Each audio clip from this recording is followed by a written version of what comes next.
Everybody, my name is Andrew Davis, and you are watching Conversations in Pop Culture. And yes, I am scandalous like an Ashley. And I do want to remind everybody that this episode is brought to you by Pocket Jack Comics, and they are heading to a local comic store near you this month and next month with some awesome, sexy covers. If you go to their website right now, pocketjackcomics.com, you can get a free preview PDF copy of some of their comics that you could check out and you can try before you buy it, and go bug your local comic shop for those books because they are sexy covers. And I do not think you will be disappointed if you like bad girl sexy covers that depict women in a very powerful position. But enough about that, because I have with me Shawn, the owner of Comics Elite, the CEO and co-owner of Merc, the CEO and co-owner of Black Ops Publishing. I think you do Comics Elites Live. I think you used to do some stuff on YouTube with comics. You've done everything, and I'm probably missing like 17 of your titles while I'm at it. But I have been buying from you guys for a while, and you got a lot of stuff going on. And I do want to talk a lot about Double Impact, which is kind of the big thing you just did. But why don't you kind of give a little background on who you are for those who don't know you, which I think is far and few in between. Sure. So I retired from the Marines after 24 years. And then I was already selling comics on Facebook in its infancy, shifted from eBay to some of the groups when groups were brand new on Facebook. Long story there, but every time Facebook added a new feature, we tried to jump on it. We're one of the first to do live sales. We've done a new Comic Tuesday every single week for the last 7 years. I'm sorry, I was corrected the other day. It's been 8 years now. So we kind of started there, getting our name out there with selling new comics on Facebook and doing the live sales. And from there, it just grew into, we have 3 different Whatnot channels. We have a website. A few years ago, we either tied or we did the most DC variants of anybody in the world for that year, more Vampirella variants than anyone that year. Then we decided to get into our own publishing. Myself and Jamie Tyndall started Merc Publishing. We've had many, many successful Kickstarters. Everyone's been at least $50,000 that we've done. That spun off into Black Ops Publishing, on a printing company, lots of different things. So it's been fun.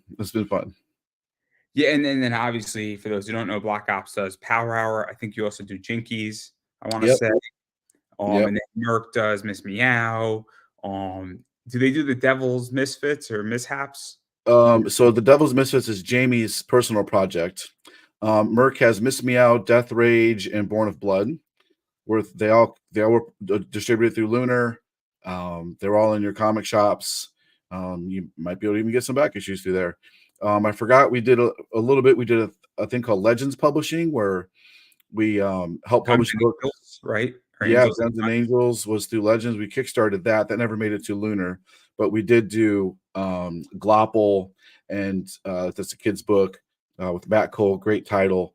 And then we did Bone Check with Cameron Johnson, fantastic title.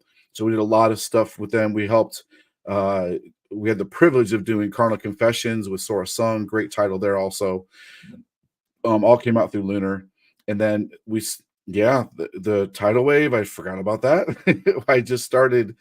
Darren, man, what a great guy. Darren Davis from Tidal Wave Comics. They've been doing biography comics for years and years and years. Taylor Swift came out, asked him, hey, I made a post. Everybody thought I was talking smack, but I wasn't. I was like, hey, I legitimately want to know how this is legal. How do you do this? Darren reached out to me. We had a phone call 2 hours later. I designed the website, Tidal Wave Comic Publishing, started a spinoff company from that. Darren still runs and owns everything. Nothing is done without his say. So he is the mastermind behind all of this. I'm just lucky to be able to help him with the website and do some other stuff. You guys are very lucky that the Chiefs won. I'm just gonna let you know. Well, it helped. It helped. We gambled with some covers. Like, sat on some of those Chiefs covers for a while. I took the gamble with you because the first half of that game was very nerve-wracking. It was very nerve-wracking because I'm like, I think I'm gonna do fine either way. But I knew that when it tied up, I sold like 4 of them. I didn't even have them in my hand, and I sold 4 of them. And I'm like, yes, my gamble paid off. Well, the Taylor Swift is actually going to an issue number 2. So issue 2 will have a nice big beefy cover set in time for C2E2. And we haven't fully announced a lot of this yet. I think we're leaking it here and there, but Michael Jordan biography will be out for C2E2 also. Working on Eminem for C2E2. And I am actually going back to an old title he did a long time ago. We're going to do some Metallica covers on the Metallica biography for C2E2 also. So Tidal Wave will be fully represented at C2E2 with all these covers. Pretty excited about it. No, I like it. I mean, I like the fact that they did Kelsey, and I know in the long run all this stuff is going to do well for me. I know it, and I know that people want this stuff. And Sora Sung is a fantastic artist, and she just gets so much better and better every year. Every cover she gets, she's so good. I mean, she's a really cool person too. She's super cool. You know, I try not to work with jerks, so and when I work with is. Let me ask you this, because I'm actually really curious, because you've been in comics way longer and you have way more connections than I do. But I've been fortunate enough that I've got to interview a lot of older legends like Denny O'Neil, Howard Cruz, Paul Levitz, Chuck Dixon, and Terry Cavanaugh and Tom DeFalco. But also I've interviewed a lot of new creators. And I would say if I interview 50 comic people, one of them is kind of an asshole. And it's tricky, where I've been lucky that it's a 2% to 4% conversion. But I don't know how you feel, because if that number went from me doing 100 people in comics every 2 years to doing 500, I'm going to expect that number to increase. And I try to systematically eliminate bad people in the industry. And I don't know how you figure that out, because I think it's a real problem right now in comics. Well, so the majority, I mean, comics is, it just depends, I guess, is the right answer. It's not a sexy answer, but it's kind of the right answer. You know, a lot of creative types, artists and writers, they're can be quirky sometimes. We love them for that. You know, like that's why they have their creative brains. Their brains work in a way that my brain doesn't. I can't envision something and put it on a piece of paper or digitally create it. My brain's not wired that way, man. I can't do it.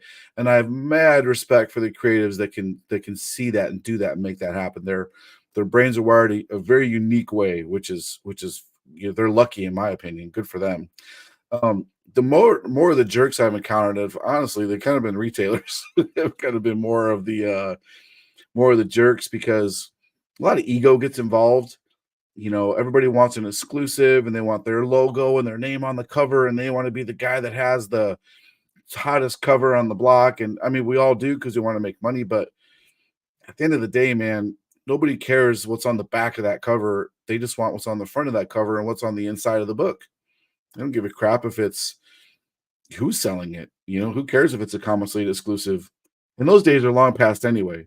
Of a store doing a cover by themselves for Marvel and DC, it's all conglomerates now. There's all 4 or 5 stores partnering together to split the print run, and then they're sub-wholesaling it to whatnot sellers and eBayers, and there's groups everywhere of people sharing and splitting covers. So the word exclusive, it's been misleading for a couple of years now, because it's rare that something is actually exclusive to a show or a con exclusive. This is a C2E2 exclusive. What do you do after the show? Do you destroy everything because it's exclusive to C2E2? No. You know, you can take them to the next con. You put them on your website. So, I think it's tricky. And again, you're running, you know, a lot of things, and I run my eBay business, and I have learned that lesson. Very complicated. But I've also haven't been to a con in 5 years, and I get all these exclusives that I want to get. And it's kind of a double-edged sword for me. Yeah. And this is why, I mean, obviously I buy a lot from you guys, and I like buying your exclusives on things. And I know that I'm not expecting a Comics Elite exclusive to be at my local comic shop tomorrow. If it was, that'd be great, but I'm not expecting it. Yeah. And my local comic shop is in New York. It's not in Illinois or Chicago or the Midwest, or where you guys are located. But I think it's interesting, but I don't want to get too much into this, because I want to talk about Double Impact. Sure. A lot, because I'm very excited. And I saw the Power Hour thing and I'm like, huh, this name seems familiar. Is this Comics Elite taking the idea of it? Because I don't know if Double Impact was a trademark name. I don't know if Mhm. it was this. And I'm like, Shikari did it, but I don't really remember how Double Impact did. And then I looked up, I'm like, oh, now the thing dropped that you guys have acquired it. And so, how did all this come about? Because Double Impact is a 90s comic. Yeah. And it was active for a while, then it went away. Then I think it was brought back on Kickstarter with Ricky. And then that thing, obviously, something happened in Ricky's life that I don't think is a secret, but I don't want to get too much into that because I don't know how much I can reveal Mhm. for those who don't know. And then you guys bought it. And so it's kind of like a crazy thing where I think like got a 30-year history, give or take. Yeah, it's during the 90s, the bad girl comic phase, you know, it was right there, right there with Lady Death and Danger Girl and some of those bad girl comics that were out on the shelves and selling hundreds of thousands of copies. It's crazy what those guys lived through. And then we all know the covers. Buy a collection from somebody and you'll find one or two Double Impact covers in there, and they were awesome at the time. I don't know how much weight they hold nowadays with the cover artist increasing in talent, and so yeah. But like you hinted at it already, it's no secret, it's very public knowledge. Ricky's adult son passed away tragically in a car accident, and he was shopping around the property, I guess, and somebody told him to reach out to me. He looked up on Facebook. First person he saw was my wife. He messaged my wife. She actually made the connection with me, and we talked. We talked on the phone for probably, yeah, that first phone call was probably a 5-6 hour phone call. We connected on many levels, personal, business, and we worked out a deal for Double Impact. And the deal changed several times over the months. At first it was 50%, then it went a little higher and other things. And we worked out a deal to where we just owned the whole thing. The whole IP is what I wanted. So, and really, like, IPs are tricky because, what's it worth? It's like a stock. It's just floating. It's like a penny stock. With what's it really worth? I've heard of people getting cartoon and movie and TV deals, and at the end of the day, they get a check for $20,000. It's like you're not a millionaire because you sold an IP. Those days are long gone. So it depends. But anyway, yeah, and then it's been a year since we've had this, and we haven't revealed anything. We've been working on the story. We've been working on how it ties into the Black Ops universe, because it will tie into a shared universe that Black Ops has with Jinkies and Jesse Zombie Hunter and Queens of Dixie, and Power Hour possibly. So they'll all tie together eventually. Yeah, let's actually talk about this because obviously you had it for a year or Mhm. around that time working on it. And the way that you introduced it, I actually thought was very interesting to the world is that you put it in a preview copy of Power Hour. And I don't think Power Hour is an anthology book. That's Well, no, so it's Double Impact they're printing probably Friday all those preview copies. So it's a preview copy of Power Hour. Oh, I'm sorry, of Double Impact. what I was getting at is that it's not a copy of Power Hour, it's a preview copy of Double Impact, right? Yes, yes, yes, yes, yes. And so I thought it was just interesting to introduce a property in a product and a cover that I'm familiar with, if that makes Mhm. any sense. Yeah, Because you put it on a Power Hour book, and I know Power Hour, and I know people collect Power Hour, and people enjoy those covers. And I thought that was a very cool way how to introduce it into what everybody was kind of, cool. I know product A, I know this is Black Ops, but this is a brand new product. And I yeah, thought that was very clever in yeah, that regard. And then using Shikari too yeah, also helps. Because nothing against any other artist, but if you were to use TriStar or Tristan Thompson, I don't know if it would have had, no pun intended, the same impact. It would yeah, have had a single impact. yeah. I'm sorry, I couldn't resist. I couldn't resist. I'm sorry, everybody. I just couldn't resist.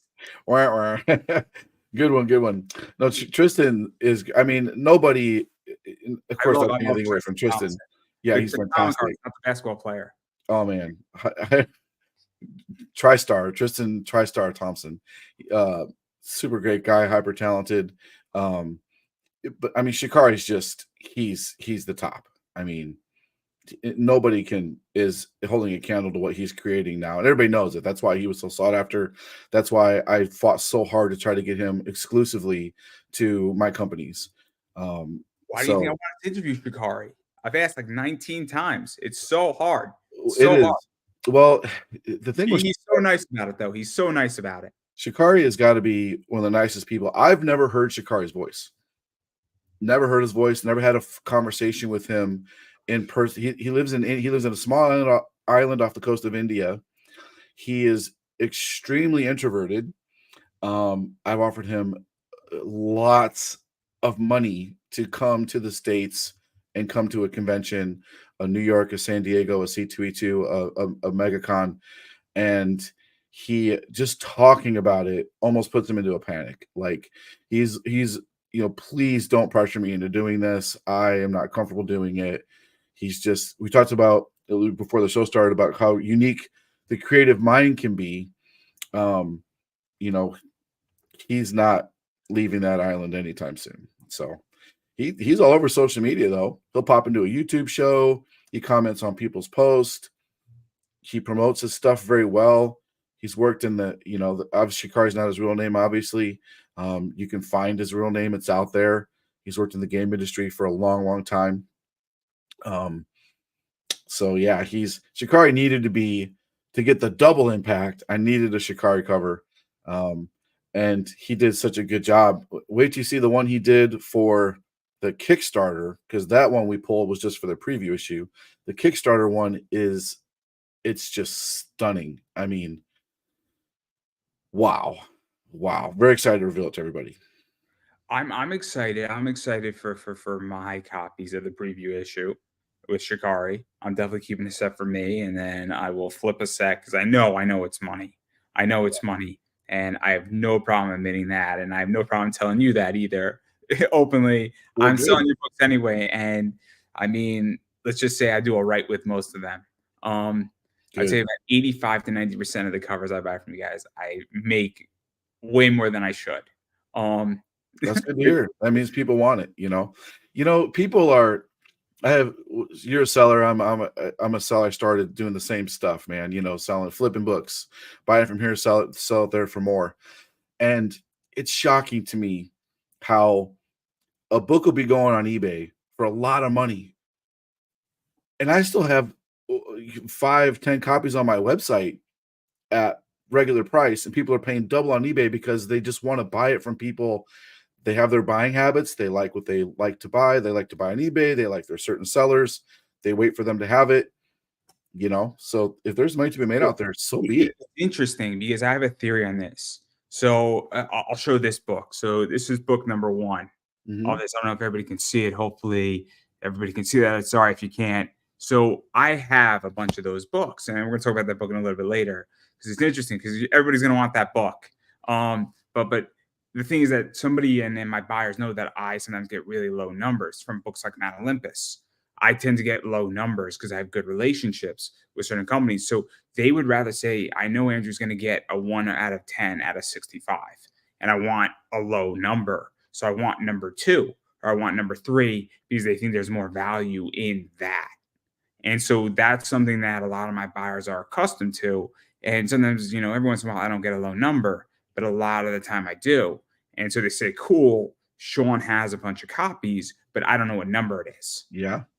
And somebody says, I want the number 1, and I'm willing to pay you an extra $30 or $40 for that number 1. Yeah. That's happened. Or a number 2 is that, and like I buy numbered cards, and it's the same thing.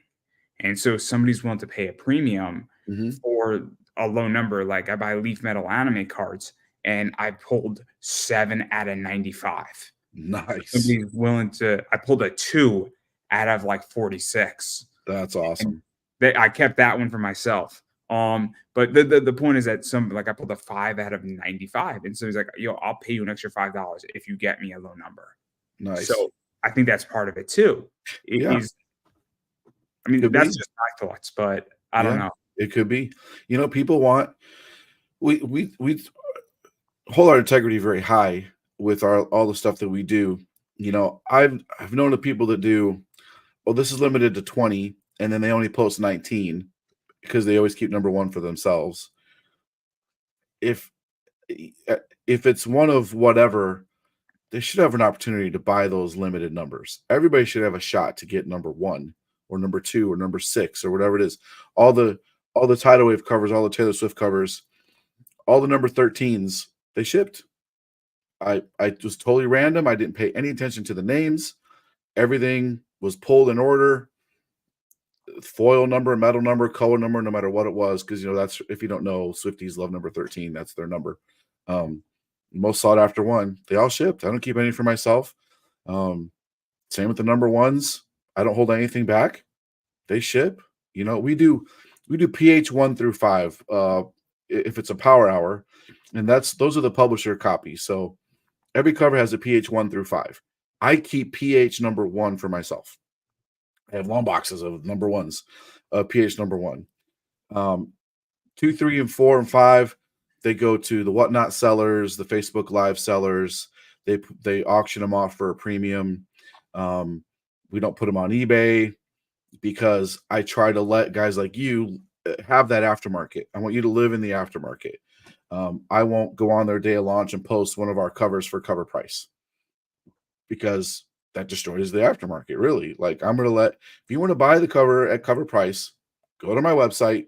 You can buy it from comicselitecomics.com or mercpublishing.com or blackopspublishing.com for cover price. We're not going to try to put it all over the place. And, you got to let flippers have their space. It's interesting because I speak to people and I've had relationships end with people because they hate the fact that I flip. And it's like, I'm like, cares? look, it's not my fault that I try to keep my prices as reasonable as I can. Mm-hmm. But it's not my fault that a Shikari book was bought for $20 or 25 or 30 and now it's going for 90. How is Mm-hmm. that my fault? And then I'll try to sell for 80 because I want to undercut my competition. Yeah. And how is that my fault? That what am I supposed to do? Sell it for $40 and make $3 on it when it's Yeah. low market? Like, The more success you have, the more haters you're going to have. So the more people that don't like what you do, of course, as long as you're keeping your honor clean and you're keeping your integrity, yeah, screw those guys, man. Who cares what they say? If they, how many people I thought were my friends that I've lost because I'm sorry. I thought we were friends. No. it's just, yeah, those people are just jealous and they're haters. Oh, you're taking everything. There's a few terms that I hate on that topic real quick. A few terms that I hate. I hate when people say in comics or anything, oh, that's just a cash grab. A cash grab? You mean people are trying to make money? Everything, this is America. Everything in this country, we're capitalism. Everything is trying to make money. Oh, how come they put out cars in different colors? It's a cash grab. How come you can buy different colored pens? It's a cash grab. I mean, it's so stupid when you think about that, right? I will challenge you on one position. Please do. On that. So I'm in a situation where I think somebody is doing a cash grab. Okay. So they launched the Kickstarter, they funded, and they were trying to do a graphic novel, and they raised $9,000. Then Okay. they basically said, we're going to relaunch it and break up that graphic novel into 3 separate issues without releasing the graphic novel. And to me, that's unethical, and that's kind of a cash grab because they said the money got stolen. I don't know how true that is. So I think there are cash grabs sometimes when people are saying, we launched the graphic novel, and then we're going to launch the graphic novel again on Kickstarter. Well, I wouldn't say that's a cash grab. I would just call that theft. Fair enough. To be honest with you, like I will rescind my challenge. I will lose a timeout. How does that sound? if something got funded, it needs to ship. Period. Oh, the money got stolen. That's a you problem. That's a you problem, man. My money needs to be, if a bank gets robbed, say, sorry, man, your money's gone. Now that's the risk of Kickstarter, right? Yeah, that's the risk, right? yeah. And then hopefully people are smart enough to be like, you know what, fool me once, shame on me, or whatever, You're not gonna fool me again, George Bush line, right? You're not gonna fool me again. Um, yeah, just don't fall for that. I would not support that dude at all. I'd be blasting those people all over the place. There's no I'm point. a nicer person. I'm a nicer person than that, and I really do not like to air my public grievances all Yeah, that often. And I do not like to start wars with people for a good reason because I don't know who I'm going to upset. I don't want to upset anybody who can help me. I that's mean, smart. I do business with a lot of people, and there's a reason why I don't roast people publicly. Mhm. And it's very rare that I will attack somebody That's publicly. smart.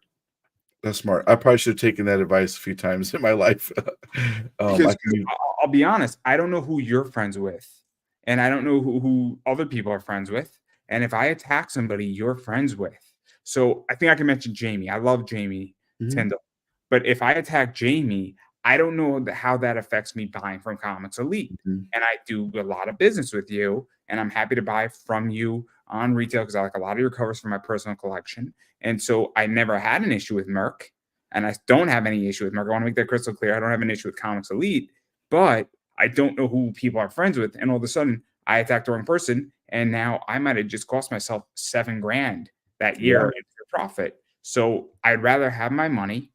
And if I have a real issue with somebody, maybe we'll talk about it privately, or I'll just bitch to a friend of mine about it. And then I'll just get it out of my system and then we're done. But I didn't do anything publicly destructive. mhm, yep. No, that's smart. That's a smart way to be. Just focus on. I'm gonna take a line from Jesse James. He says, always be selling." Right? Don't. He doesn't get involved in drama. He doesn't comment on shit. He just sells comics. Just that. That's their beef. That's their problem. You I mean, know. I stay out of it as much as I can, but there's certain things that I'm very passionate about. If Oh we're yeah, having same a here. Dragon Ball Z debate, I mean, it's game on. Yeah, On yeah. we're having a One Piece discussion, it's game on, guys. Not an But anime guy, so I'm safe there. but no, and also, I have certain cover artists that I think are arguably some of the best in the world, that Mhm. I'm a huge fan of, and I'm like, I love their work, and if I have to pick between 7 covers, I'm going with them just because I like their work. Nice, So nice. so so but that's also an opinion.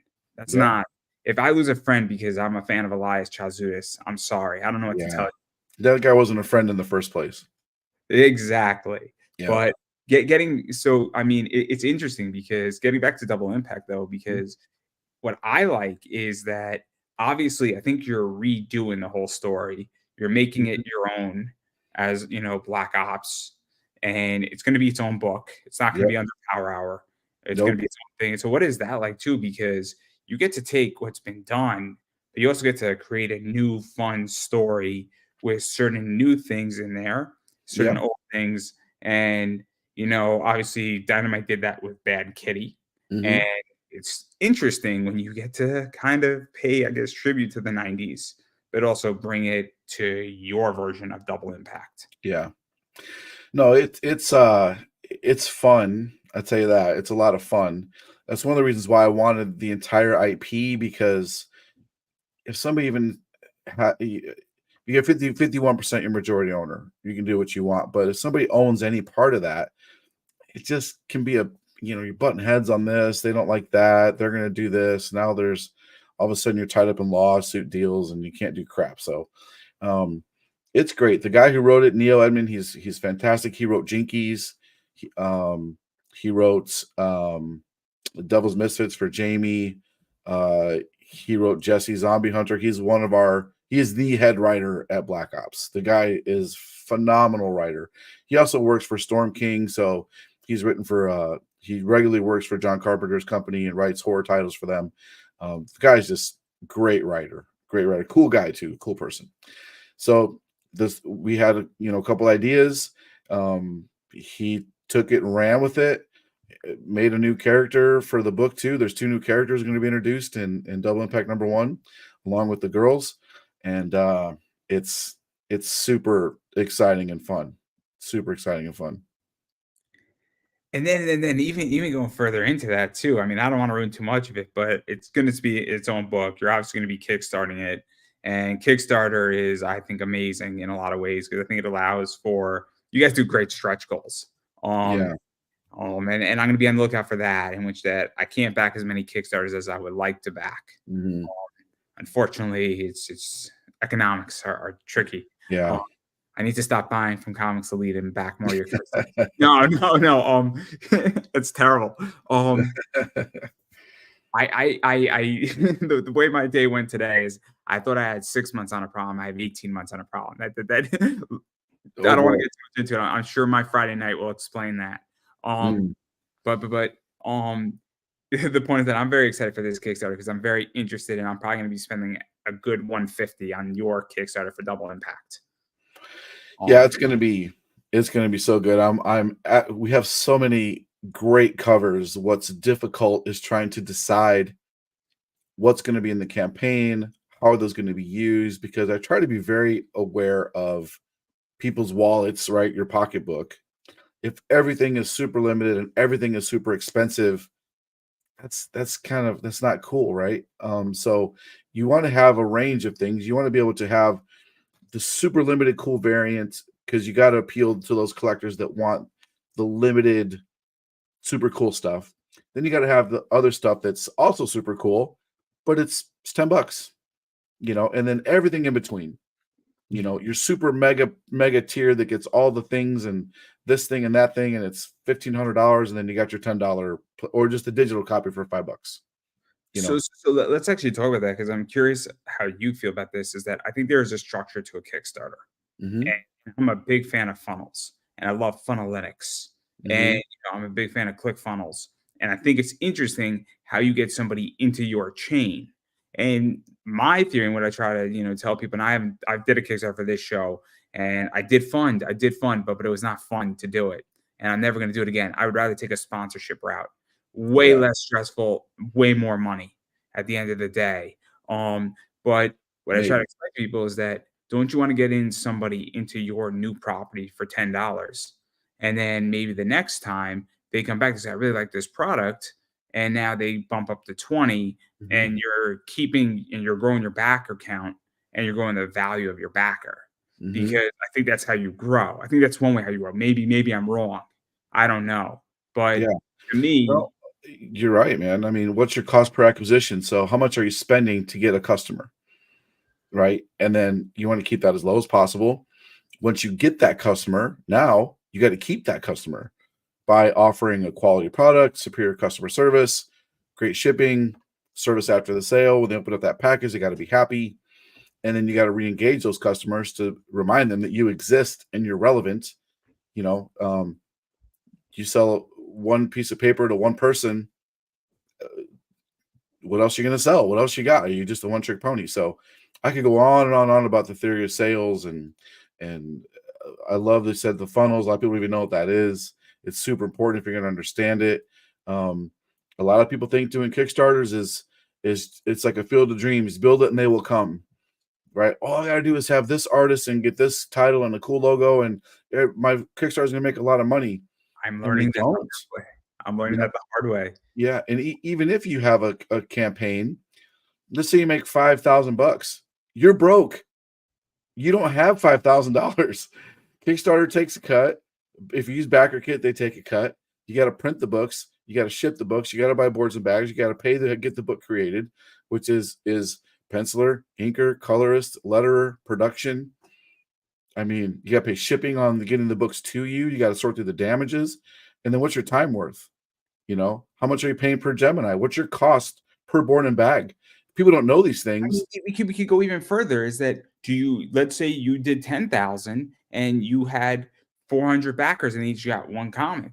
Do you pump up your order from 400 to 1,000 Yeah, copies? that's Because another part is how do you when you we can get into this whole thing when you order the books, where you're printing them at.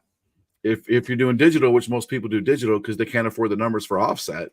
If you're not doing 3,000 with offset, first off, good luck getting in with those big printers.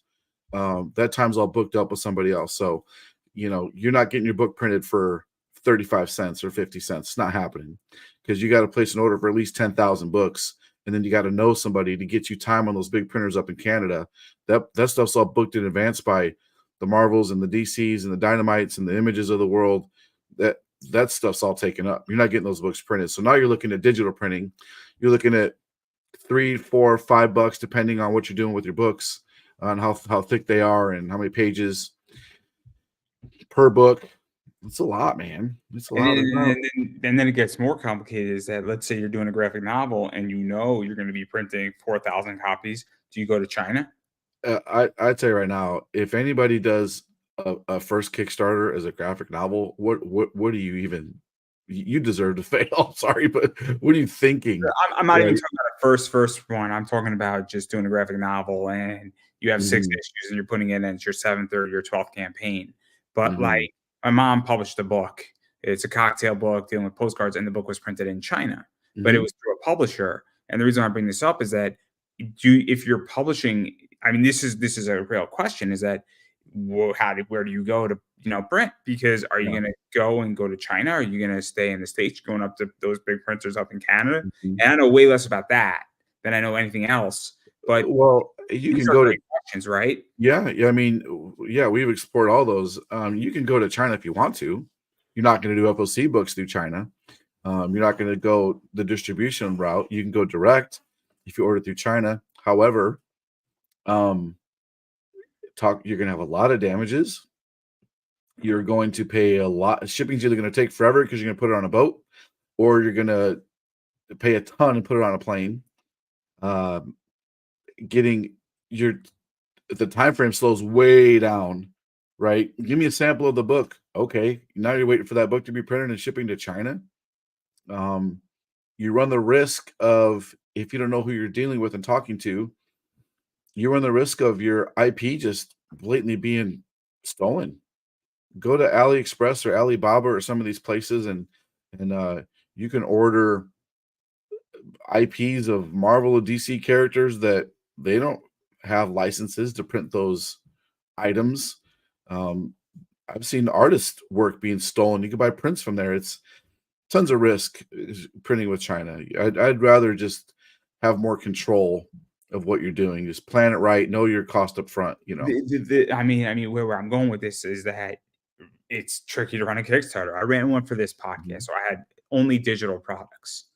And so I was selling, guaranteed guest spots, because when you're doing 150 people, you have to pick and choose. And if somebody wants an exact time frame for $10, for some people that might be worth it, because I get booked up quick sometimes. And it's not, and now I don't want to go to Kickstarter again because I want more control over my show. Yeah. And I'm extremely selective, and it's very rare that I will take a random person hitting me up. It is incredibly rare now. And I like it because I get to choose who I want to speak to, because my time is valuable. And I don't mean to sound conceited when I say that, because I know every time is valuable, but I know that I don't have to grant time to people I don't want to speak to. Yeah, and you're right. I'm sure you feel the same way to some degree. Yeah, you don't owe anybody anything.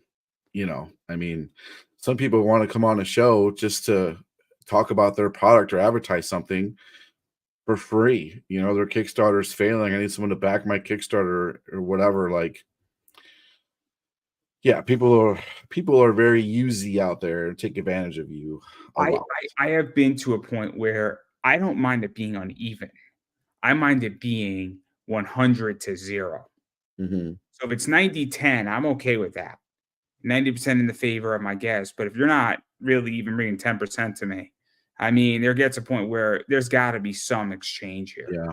And it is what it is. But the reason why I think it's interesting is that I think you guys have figured out how to do Kickstarter right in a lot of ways and have a lot of value to it. And, again, though, it's interesting because you want the $10 book, but you want the $250 package. Yep. And you want everything in between, because somebody might say, look, I only want a $50, cool, comic in the box, which is what you guys do a lot of. Yeah. Yeah. You got to have, it's a lot of work. Before I did a first Kickstarter, before we started Merc, Jamie Tyndall had already done tons of Kickstarters with his art books. He had his fan base for his art as an artist. And I already had a Comics Elite's website, which was a juggernaut in itself, with emailing lists and everything else. So we just had the reputation of both those businesses, they both came together, and the promotional power of me and Jamie together really pushed that over the top. There are other creators I talk to, some for extensive amounts of time, about working together, about partnering up, about doing something higher than just me doing exclusives of their properties and doing, and everyone was just like, man, I don't know. And I'm like, okay. And Jamie, during COVID, um, me and Jamie were driving to meet each other. I live in Indiana. He lived in Illinois. We met in the middle. We'd shoot the shit at a gas station. We'd exchange books. He'd sign stuff for me. I picked stuff up from him. And then we're talking about, wouldn't it be cool if we tried this? Wouldn't this be cool? Wouldn't that be cool? And one day I just looked at him and I said, why don't we just do this? Like, yeah, it would be cool.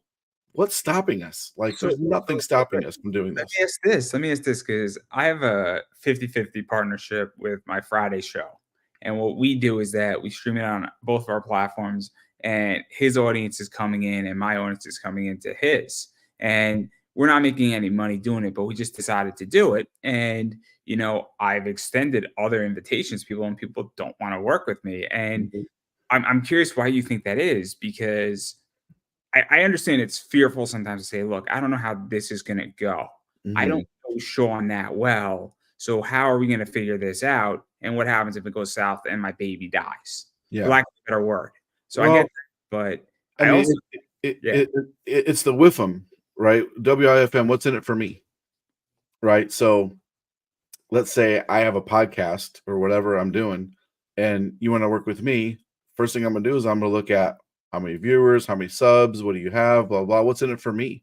Because most people, I mean, most streamers and YouTubers that I know, they try to make money doing this, you know. And I did YouTube for about a year. You don't make a lot of money doing doing YouTube stuff unless you're trying to get, it takes a long time to build an audience, especially if you're in the comic space, right? If you're in the political space, or you're making commentary on current events, or talking about fashion or some other crap where all the Not money is, you stocks, know. those things, Bitcoin, Yeah, crypto. Bitcoin. Oh, I watch tons of I'm a big crypto guy. I watch all the Bitcoin dudes. I love it. I love it. I'm a huge Yeah, guy. I'm not an NFT guy. I had yeah. a bad exit. I had a bad NFT while it got hacked. Don't want to talk about it. It was Oh painful. man. Well, we can do a whole nother stream talking about NFTs and crypto someday if you want to. But um, yeah, it's what's in it for me. Why should I work with? I turn down partnerships all the time because what why would I take it, in a 6 hour window? I can do this thing and I can make this much money. Why would I take that 6 hour window and do something for slash with you to make the same amount of money and then give you half of it? So See, what are you bringing to the table to make me want to work with whatever person this is? But I got this idea for a comic.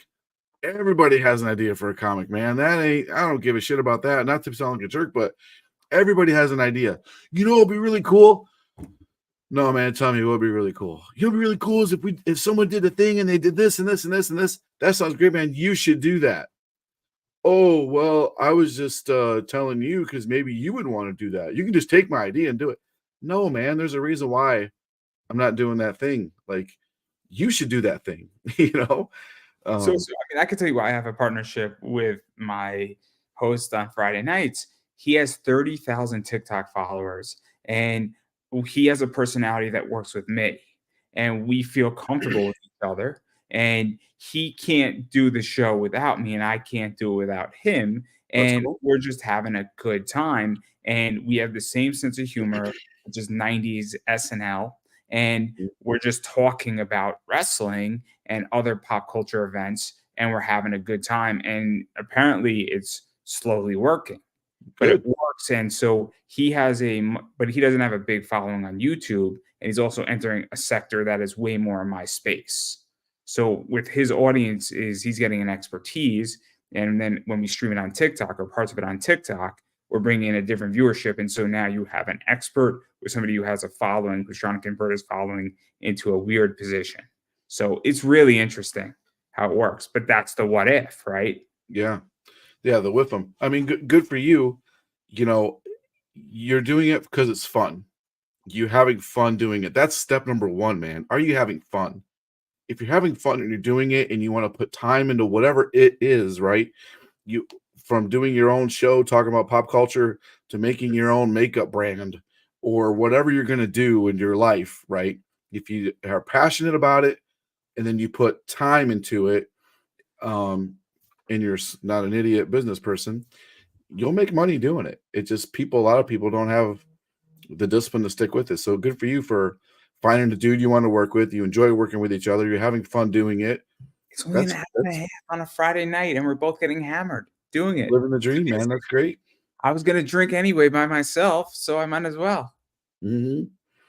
So I'm really killing like 6 birds with 1 stone. It's amazing.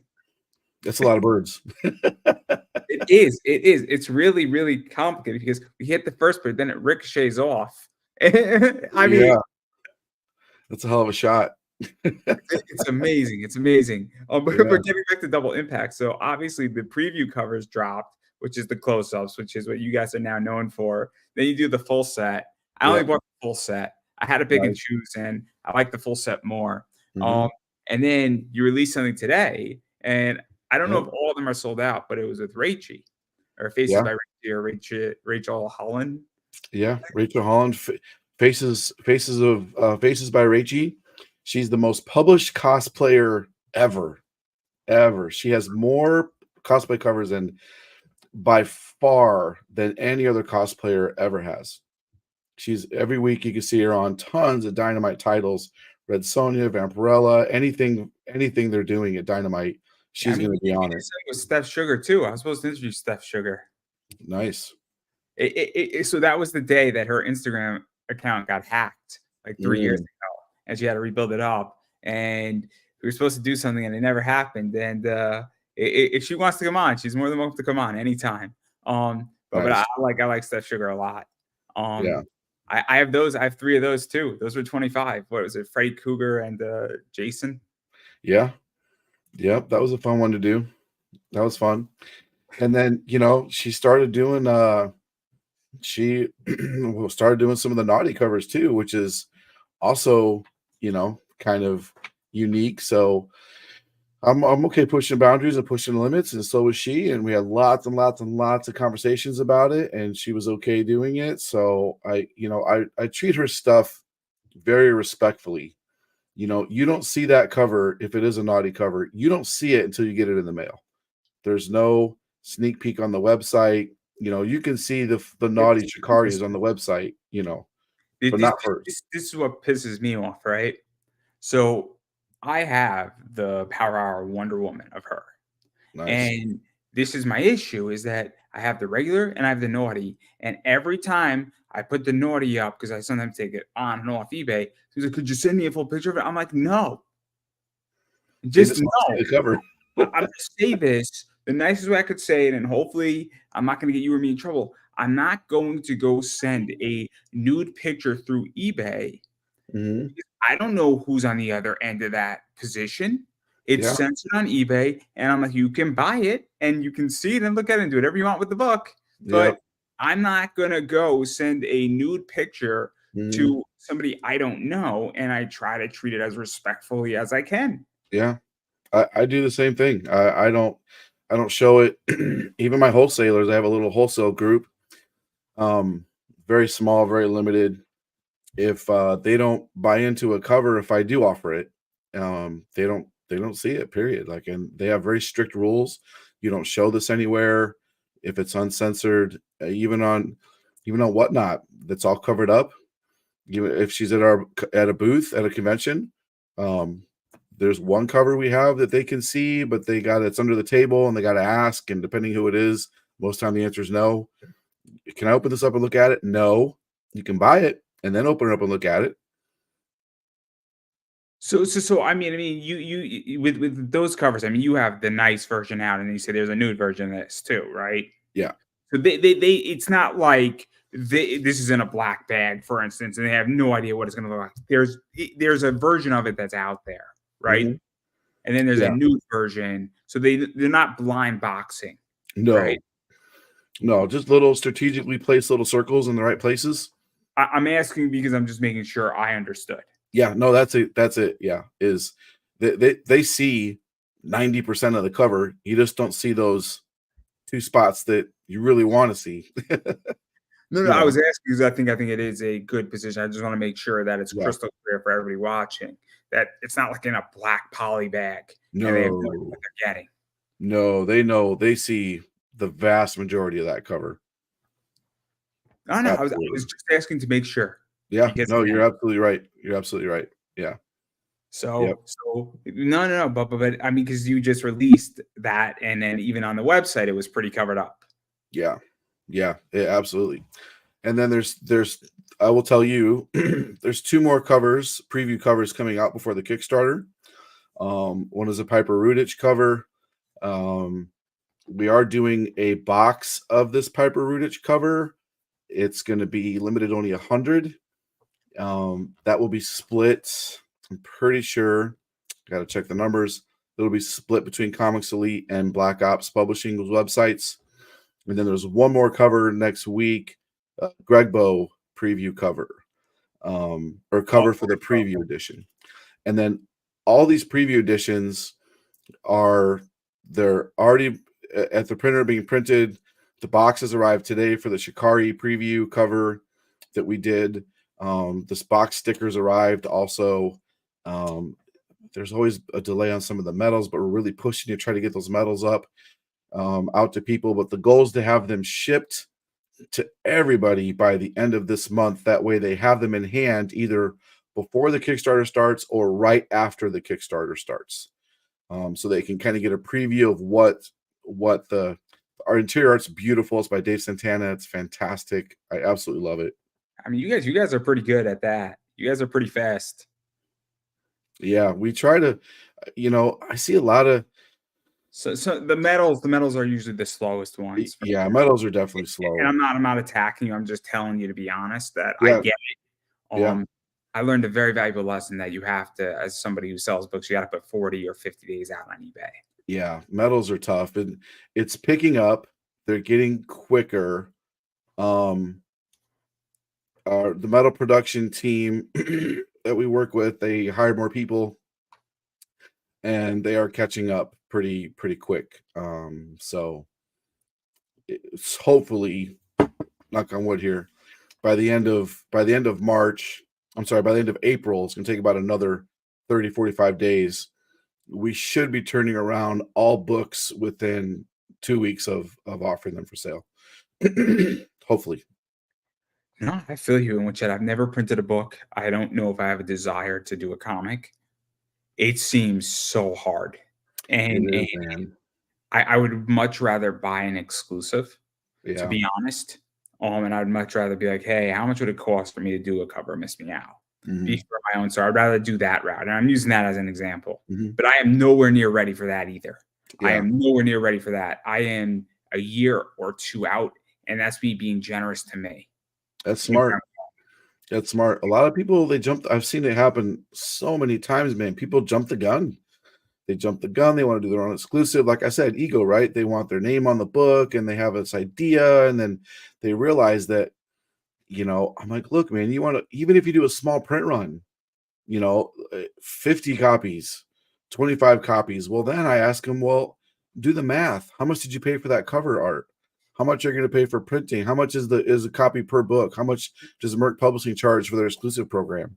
So you're paying X amount per book and you're selling it for this much. How many do you have to sell to hit zero? And then if you do hit your goal to hit zero, whose goal is to break even and not make any money? Nobody. So I'm in a unique position because I have a business that can absorb volatility. And if I'm looking at it on a long run, I would rather lose money on the first cover, but build a Mhm. name that, oh, Pop Anime Comics Collectibles, which is my eBay store, carries this, or my whatnot carries this. That's And then smart. all of a sudden, you're building a brand up, but also I am fortunate enough that my business can absorb volatility. So Yeah. I can afford to take those risks, but I've been doing this for 10 years. Yeah. I Well, just in the last year figured out how to do better. And again, though, I am really thinking about this and I am not ready. Me buying out a print run is dangerous enough. Yeah. And that's me just deploying $280 worth of capital. Yeah. That's a big step. Yeah. So again, I think sometimes people forget that maybe you ought to buy out 10 of a book and then see how those do and do that for a while and then slowly graduate. Yeah. No, that's real smart, Andrew, because i- As if long as I you don't have to do it with you guys, I'm okay. no, it takes time because you may not sell out of that first print run, but when you launch the second book, people are going to buy the first book along with the second book. And then you launch your third cover, they're going to buy the first and second cover, especially if you somehow theme them out. Like look at the Naughty Princess covers by Shikari. I just revealed the up close variant of the fourth one. I don't have any left of the first two. I think I have some left of the Cinderella one, but the first two have been sold out for a very long time. So anyone that's going to want these by June or July, when cover 5, 6, 7 comes out, whoever owns those is going to own that aftermarket on those books for the completionists that want the complete set. I have an idea for a Do You Poo book with Marat, Mm-hmm. and they are definitely themed, and I am keeping that close to the vest for a reason because I think that if I do it, people are gonna be like, okay, this first idea is a little interesting, and then when Mm-hmm. they go to the second and the third, they're like, oh, I get it, and I'm probably gonna hold back 20 and massively increase the price when that moment hits. Yeah. And so, but again, I am a year, 2 years out minimum. I am nowhere near ready on a capital level, and Mm-hmm. I'm probably in the next 18 months going to go through a major life change where I'm probably going to be buying a house. So Nice. I'm 31 by the time I'm 32, 33. Summer of 2025, I'm probably going to be a homeowner. So I am really, really saying if I don't get to do it until I'm 35, I'd rather own part of my house. Yeah. I digress, but No, it's smart. That's smart. You got a good business head on your shoulders, man. Just follow your gut, follow your instincts, do something when you're ready. As you know, don't invest anything that you can't afford to lose, right? I guess. But I do want to touch upon one more topic because Sure. it's going to benefit my business, and it's this cover. And Nice. I know. I'm kind of putting you on a weird spot Not because at all. I'll explain. So I bought out all 10 of these, but this was technically an error variant. And I was very cool with Merc, and I'm like, yeah, no worries, things happen. I didn't make a big deal of it. I think Scott shot me an email from Merc. Mm-hmm. So, and I'm sure that you guys can grant me something that'll say, hey, it's an error. So when I send some of these to CGC, it'll Mm-hmm. be on the label, which will mean they're more valuable. But I have all 10 of these guys. I have all 10 of these. This is number one. I'm probably gonna keep number one because I like that. And I'm Mm-hmm. selfish that way. Unless you want this number one, I'll just send it to you. Um, No, yours, man. That's yours. but So what yeah, happened? What happened with that was foils and metals are limited to 20, almost always, right? Well, human error happens. That particular variant, the foil of the lingerie of the Shikari, that was posted as only limited to 10, and only 10 were sold. So it was me. posted as 10, only 10 were sold. Some maniac bought all 10 of them, and it comes time to fulfill the orders. The books say 1/20 on the front because that's what was supposed to be sold, what was supposed to be, but there's only 10. So we had two choices. We could have said, hey, everyone who bought this cover, in this case, it's one person, this guy, where you at over there, this guy, right? Um, we could have said, hey, everyone who bought this cover, you have a chance to we're offering you a refund because it was missold. There's actually 20 available. And we could have justified it by saying, look at the back cover. It says limited to 20. Look at the posting. It says limited to 20, blah, blah, blah, blah, blah. We could have done that, but I felt like that was kind of a jerk way to handle it. So what we decided to do was we said, hey, look, we're only going to ship 10 of these.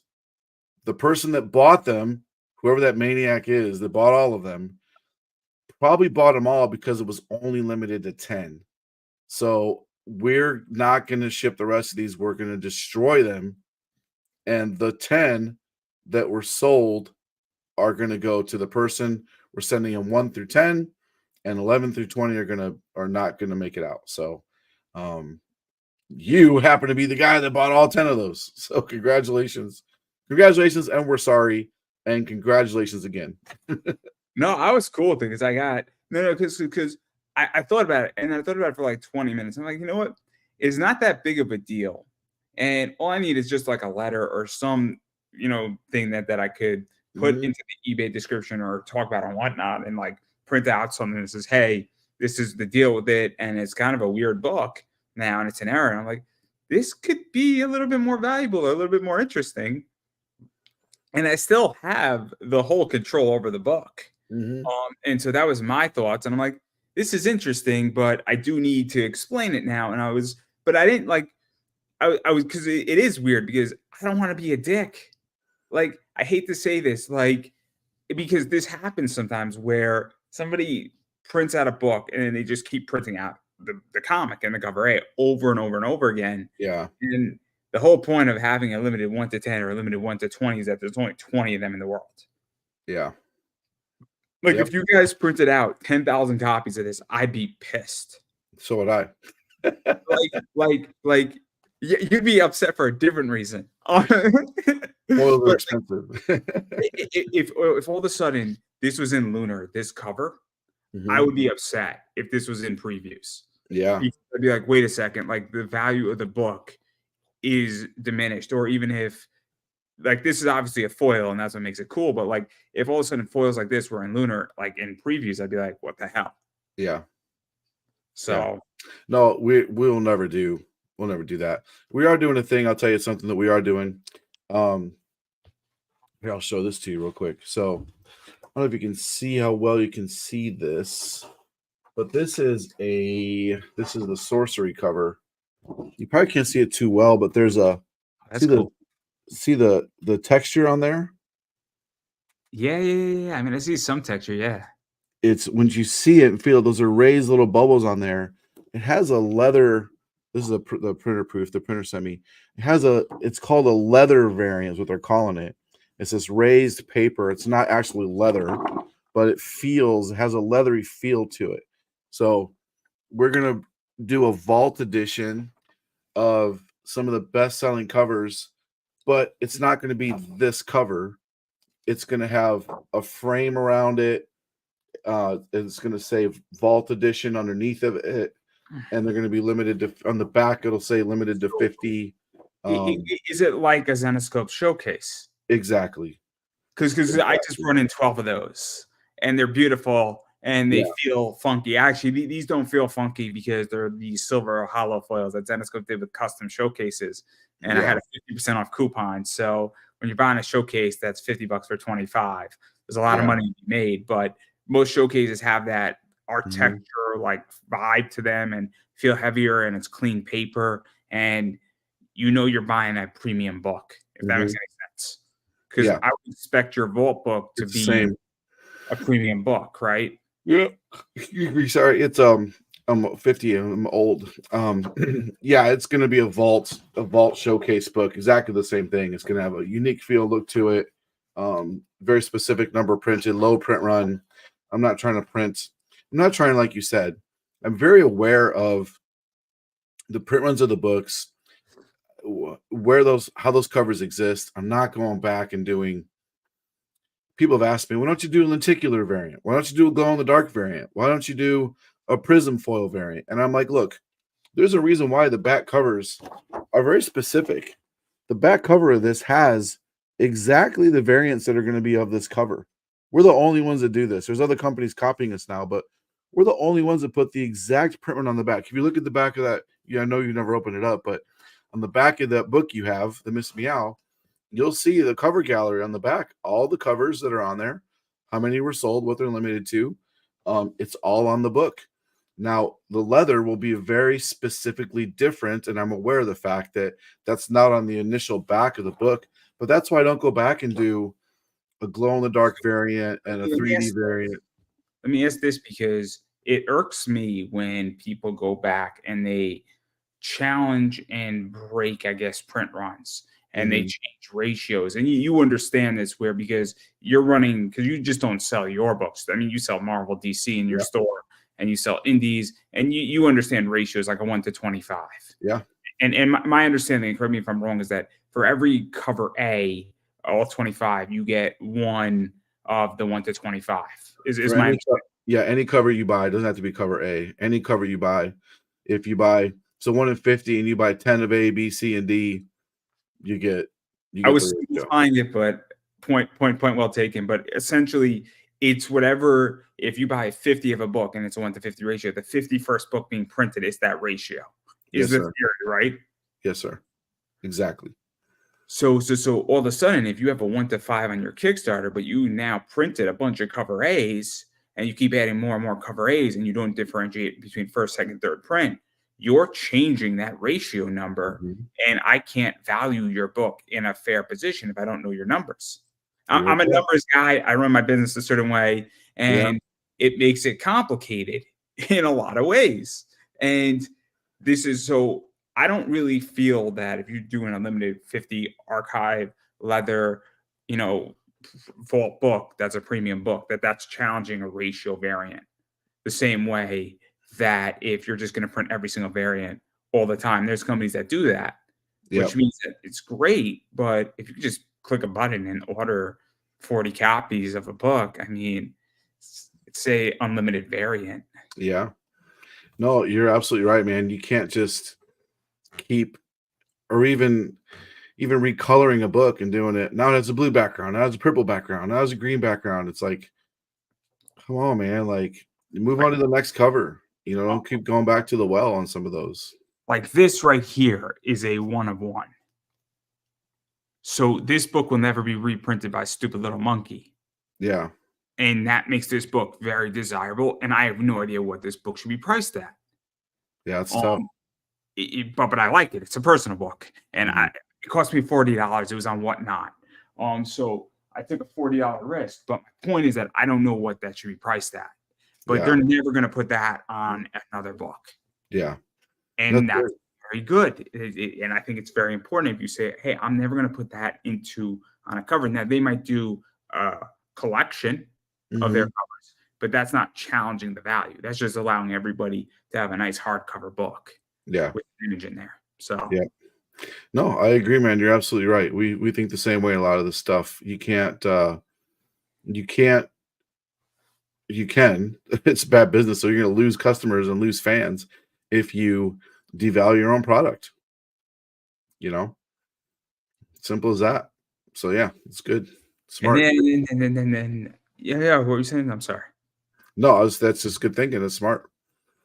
And then I do want to ask you technically two more questions. Sure. Um, so I am curious how you feel about the entire comic industry because you have a unique perspective Oh because you man. are a comic store owner, a comic website owner. You do a lot of business, and I think it's okay for me to say that you do millions of dollars of sales because I think you do.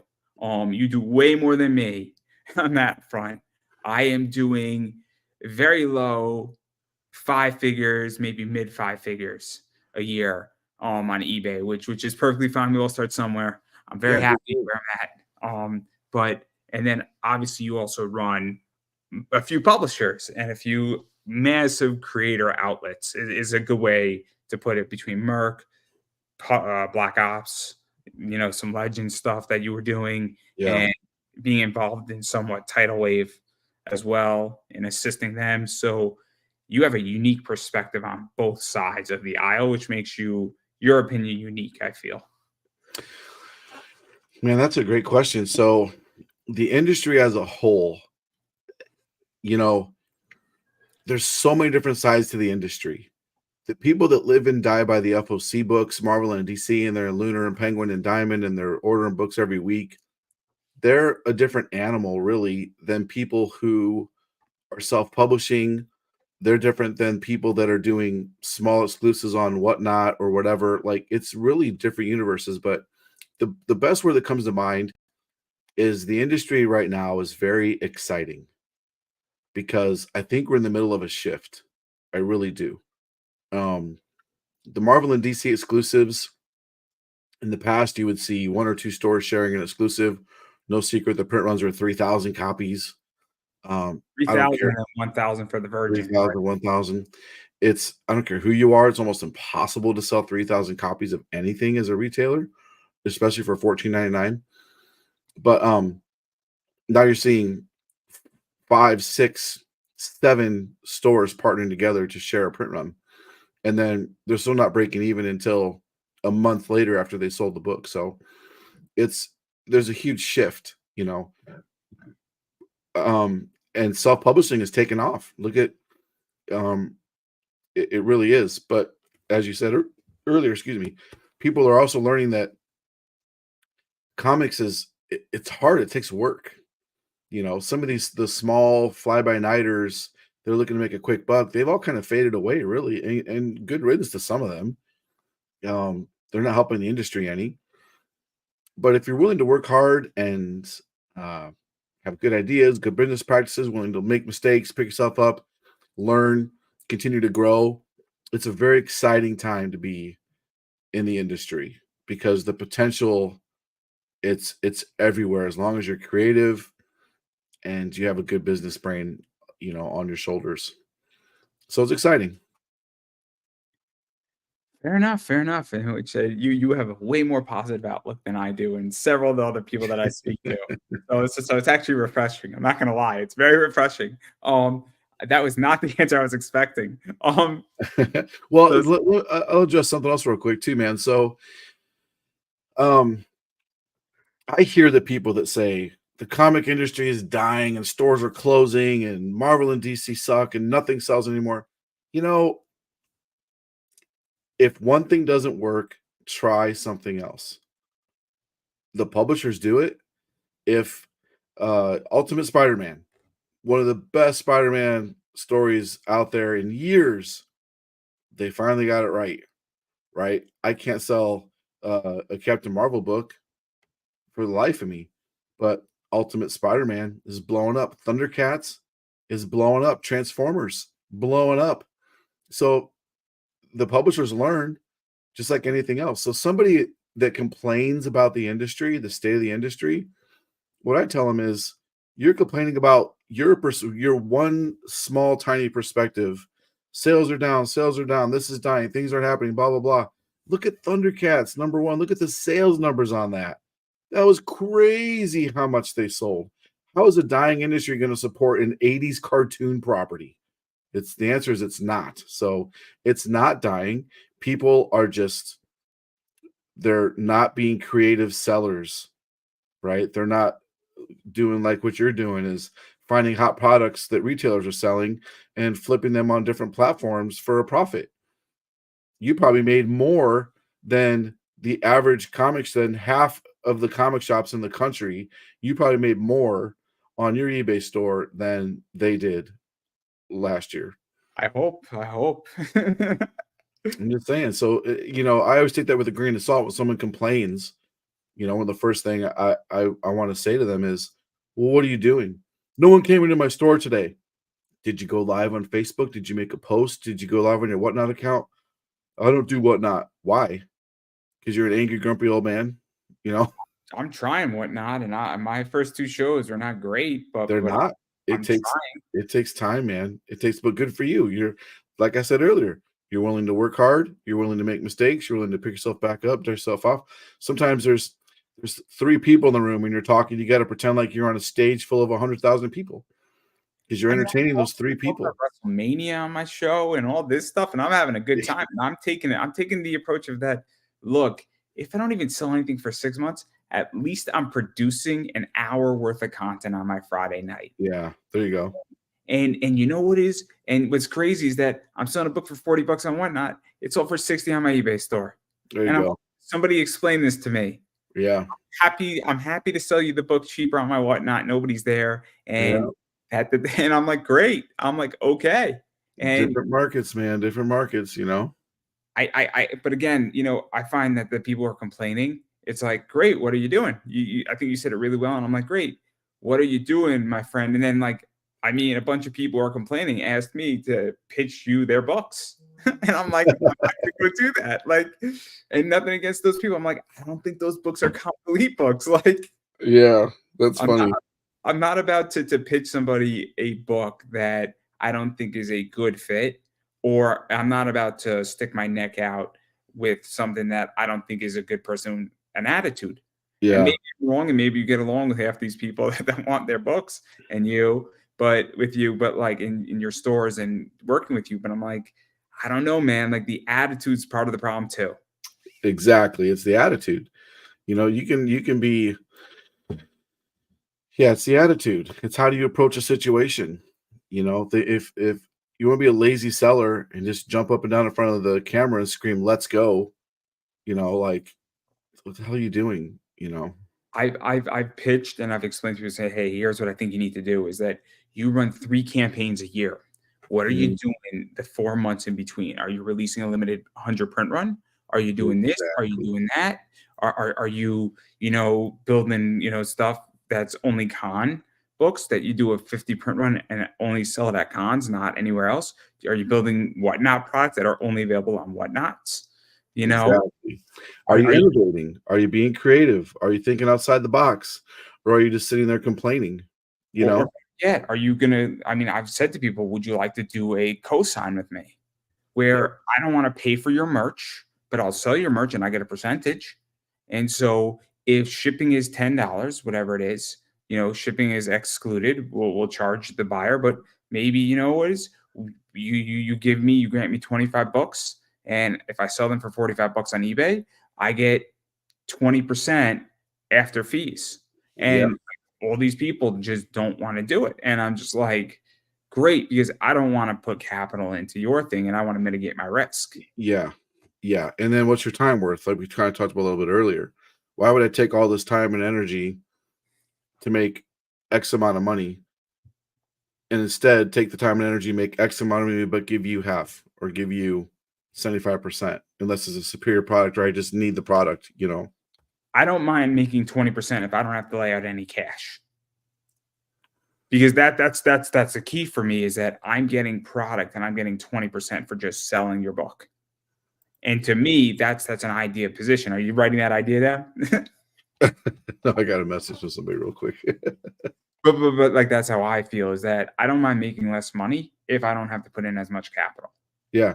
You're I mean, that's smart business too. Low risk, zero risk, zero investment. Best way to do it. Somebody is giving you product to sell and all you do is take a percentage of it. That could also be worth it too. It's different for me because I just have warehouses full of product. I don't need, you know, anyone to give me more product. That's the last thing I want. Unless we're buying a collection, like I don't want that's why we don't offer consignment. But for some people, look at the auction houses. They live on nothing but consignment, which is great. Good for them. And It's and not, and not when I my speak model. when I speak to Indy, I'm like, "Look, I don't wanna buy your product because I would rather," and I'll be honest, I buy this book and this thing ran me, I think, 280 for all 10, right? I don't mind taking a $280 risk. My issue is, though, is that if you have an indie book that I don't know how it's gonna perform, I want to co-sign it, and I wanna take a piece of it because I don't wanna take any risk, and I don't wanna deploy capital, but I do have a network that I can sell to. Yeah. And that's how I feel because I don't believe in your product the same way. Hmm. And if, let's say, 4 issues in, it might change where I wanna make more money and I will buy said product outright. Yeah. But That's I good. digress. It's No, a whole bigger issue. but it's good. Again, you're innovating, you're thinking outside the box, you're thinking of more ways to make money with less risk. That's what good business person should do. I hope so. I hope so. I mean, Yeah. some people get it, some people don't. People have given me free product and free comics like Preston Poulter with Pocket Jacks. He gave me 50 free comics to just throw in every single one of my orders It's cool. with a QR code because I think he offset prints.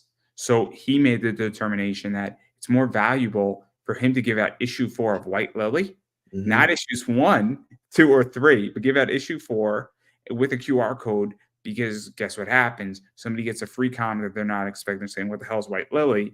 And they get the QR code and then they sign up for his email list. Yeah. It's great. And I've tried this with other people on Kickstarter. I'm like, guys, you have legitly 50,000 stickers. Don't you want to create a QR code flyer and I'll sticker it into my packages, and you're now in an eBay market that you weren't in before. Yeah. Yeah. Hit me up on that. It's a good idea. I'll take you up on that. Yeah, oh, absolutely. Absolutely. I am more than happy to help you out in any which way. It's good for me. It's good for you. I don't charge anybody for that because it's a really smart idea when you're shipping out 500 to 700 comics that people have no idea what anything is. Yeah. QR code flyer with some stickers, bam. And then I get a free sticker out of it. Oh, I'm sold. Yeah. I used to tell people the same thing. I used to say, hey, send me flyers, mail them. Oh, that's cool. See, the sticker wore off. Yeah, so I need a new one. Comics Elite can be right here on my iPhone all the time. I tell people, just send Comics Elite. We ship out thousands of packages a week. Like, send me 10,000 flyers. We'll put them in there. My people, customers love to get free stuff when they open up their packages. Who cares if it's an advertisement? It's a free thing. I'll do it I'm not charging you for that. Of course, it takes me no time to put a little thing in there when I ship it. The fans love it. My customers love it. I get free advertising. It's a win-win. So hit me up, brother. Send me a message on Facebook, and we'll do that for sure. Oh, yeah, absolutely. I look forward to it. Thank you. Appreciate that. And then I want to back out of this. And I don't know if you're a wrestling fan. Otherwise, I'll change the question. I don't know if you're a wrestling fan lately. So I grew up watching wrestling. I don't know the current guys so much, but I mean, do you know what's going on with WrestleMania? What's happening with WrestleMania? We have Cody Rhodes and Seth Rollins versus Roman Reigns and The Rock night 1. Okay. And then night 2, we have Cody versus Roman, and night 1's going to determine if it's bloodline rules or if it's the bloodline is banned from ringside for night 2. Okay. That's pretty cool. I gotta tell you, man, I grew up in the heyday. Of course, I grew up watching Hulk Hogan and, defeat Andre the Giant, WrestleMania, all that stuff. But, NWO and Goldberg and those guys, man, those were my heyday wrestling days watching that stuff. Now I'm so busy, man. I don't have time to watch. I just started watching the NFL again. Everybody's a wrestling fan right now. And it's like the best thing. And that company has solved the greatest problem ever, where they came out of a really horrific situation with Vince McMahon that is not good. And they just completely swerved left and right. And oh my God, they have us all fooled. But I'll ask a different question then. So Sure. We're in the middle of baseball season, sort of has officially started. We're March Madness, baseball season has officially started. But I am curious where you think the Colts are going to be, because I think you are a Colts fan. I am a Colts fan. We have season tickets to the Colts. We've been going for a while now. It's if we can get Richardson healthy. So here's the key. We got a good coach, period. We should not have gone as far as we did with Minshew as a quarterback. We should not have gone as far as we did with Minshew as a quarterback, period. We were right there at the playoffs. We were right there. So if we get Richardson healthy, I think it's going to be a good year. I'm pretty excited about it. We got Flacco as a backup. The way Richardson's playing, he thinks he's a running back. We may need him. So it's a good backup. We couldn't afford to keep Minshew. Good for him. He deserves to go to a good team. We'll see. I think we got as good a shot as anybody. I don't know. I'm not a Colts fan. That's okay. It's okay. I mean, so I was born and raised in Illinois, so I'm truly a Bears fan. That's my number one team. But I live in Indianapolis now. We go to all the games, so I've of course adopted the Colts. The Chargers were my number 2 fan. I lived in San Diego for 20 years. I used to go to the Chargers games when they were the San Diego Chargers before they ditched the town and went up to LA. But so yeah, I just love football, period. So I do like the Colts a lot. They're my number 2. Bears always have my heart. It's a hard life being a Bears fan. I'll tell you that. It is. I will grant you that. The Colts had Peyton, right, for a while. Yeah. I'm a big Peyton Manning fan. I'm a big Eli Manning fan. Yeah. So Leaf Metal did a Peyton Manning Sheriff card. Nice. So I'll happily send you one of those if you want one. Man, that's all. I got a lot of Peyton Manning signed stuff. I got a Hall of Fame football signed by him. I got some helmets. It's done by this Japanese artist, and very cool. And it's Peyton Manning as the sheriff. And then they just released Eli, and Eli's feeding 2 goats. That is better than anything else that Leaf L has ever done. Oh my God. That's crazy. That's I'm, crazy. I'm asking like $36 for the Eli's, and I'm keeping one for myself because I'm a Giants fan. And Yeah. I thought that was funny. And That's I'm like, funny. oh my God, this is such a troll. It's That such is a funny. troll. And he's feeding them in like 2 divided footballs in half, and their grass is in. Oh, it's so Yeah. amazing. It's like, That's fucked up. I mean, so Good. let me ask this. So Peyton is a Hall of Famer, Yeah. without a doubt, right? Yeah. Oh, absolutely. Is Eli a Hall of Famer? You know, I think he should. I think he is. I think he is. I think you got to put him in. He won 2 Super Bowls and he beat Tom Brady twice in the Super Bowls, and he spoiled 18 victories, 1 giant loss. Yeah. You know, if he didn't win the 2 Super Bowls, I would say no. But you got 2 rings, man. How do you not put the guy in the Hall of Fame? You know? I agree. I think you have to put him in. I think he's going to be, I think technically he's borderline because he's a 500 quarterback, but he's a winner. Yeah. He knew how to win. I mean, what year was it they took him from the wild card spot all the way to the Super Bowl? I mean, That that's was, I think, the first one. I think that was the first one because that was the kick in Green Bay. yeah, they barely made it into the playoffs and then all the way to the Super Bowl, won the Super Bowl. I mean, I'm actually not sure which one that was because the game where it was the last game and the Giants played the Patriots in the regular season, and the Giants almost beat the Patriots that game, which was crazy. yeah. But then I think they went on the road through Green Bay, and it was wild. So Yeah. I mean, who can forget like the catch on the helmet, like such iconic moments, you know? the safety Yeah.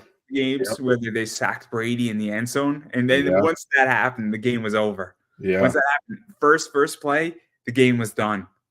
That'd be interesting to see how many teams even have gotten a safety off Brady. You know, for all the years he played, you think there'd be a few, but I'm Yeah, sure not that many. I I mean, want to go to Google so bad, start looking this shit up, but we ain't got time to turn it into a whole football show. but It's interesting. It's interesting.